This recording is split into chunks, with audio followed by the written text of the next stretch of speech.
ইঁচড় দেখুন, ইঁচড় কিন্তু কেটে পরে এরকম জলে ধুয়ে দিতে হয়, তাহলে হাতে কোনো তেলও নিতে হবে না, কিছুই না। কিন্তু দেখুন, দেখুন চলে গেল আঠা। এরকম জল দিতে হবে সঙ্গে সঙ্গে, দেখুন সব চলে গেছে। দেখুন আঠাটা চলে গেল। তারপরে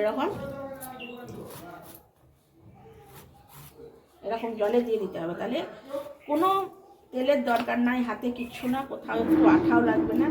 একদম দেখুন সব আঠাটা চলে যাবে, পরিষ্কার পরিচ্ছন্ন হয়ে।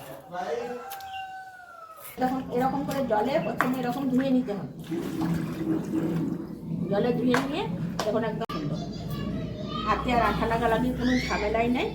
এবার আপনার কেটে নেন এরকম, দেখুন একদম সুন্দরভাবে দেখুন এরকম করে।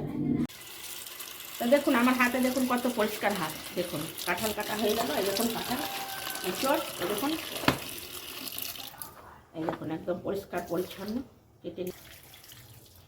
দেখুন কত সুন্দর পরিষ্কার, দেখুন একটু আঠা নেই, আমার হাতেও একটু আঠা নেই। দেখুন কত সুন্দর। এই জলের সামনে কাঁঠাল কাটলে খুব ভালো হয়, সঙ্গে সঙ্গে ধুয়ে দিতে হবে। এরকম জলে ফেলে কাটলে পরে পরিষ্কার পরিচ্ছন্ন কাঁঠাল।